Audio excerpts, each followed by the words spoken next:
Yeah. So what got you into real estate? Well, I never wanted to do it. I grew up in a household of realtors my whole life, third generation. Just never wanted to do it. And I was kind of an office manager for my family in 2000. No, I was 19, so that was not 2019. And when Hurricane Katrina came to New Orleans, and we bought some houses, and I got into real estate a little bit then, but then I just saw the grind and I just didn't want to do it. I remember when we would eat filet mignons versus sloppy joes, Yep. you know, and I remember like my mom lived in the same house, but I never saw her. She didn't raise me, but because she was always working. And so I just was like, I don't want anything to do with that. And then here we are. I was managing high-end nightclubs and restaurants for 10 years, and Mauricio Inchensky, who owns the agency in Beverly Hills, well now worldwide, but he just said, why aren't you in real estate? And that question changed my whole life, and here we are 10 years later. It's amazing. You had all those seeds, all those years growing up, and then it was the outside seed that was planted. Yeah. Yeah. And it was just one question. He just said, why aren't you in real estate? And I said, I don't want to do that. My mom does that. And then I woke up the next morning and I looked in the mirror and I said, did you just tell Mauricio? Because at that time, the Housewives of Beverly Hills was like a big thing.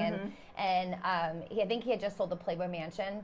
And I was like, did you just tell Mauricio you don't want to do something because your mom does it? I was like, how old are you? And then I called a friend and I said, what do you think about me getting into real estate? And she said, well, you'd be great at it. You should meet my mom. I met her mom in the penthouse 2 days later, and I interviewed against 10 other agents that even flew in for the position to work for a developer, and I landed a $90 million project, never selling real estate. Wow. With no license. Wow. That goes personality. Yeah. Personality and charm. They wanted a black book. Exactly. Unbelievable. Where was that? That was it was previously called Provage, and then he sold it. We had 24 units between 2 and 10 million, and then they sold it, and now it's called 321. Oh, nice.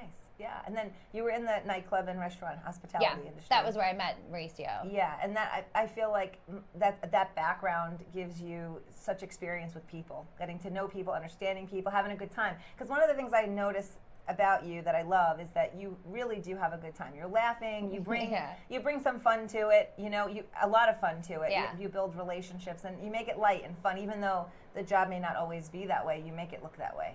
Yeah, I do my best for that. I feel like it's an experience, and if I'm not having fun, then I don't really want to do this anymore. Yeah, that's such a good point. Yeah, I think it's important to, you know, we have a motto in my team, on the Gulfstream team, which is to bring the day one mentality, which we learned at the sales rally, and it really stood with us because you can kind of bring the past into the next day, and then that's where you kind of lose the fun.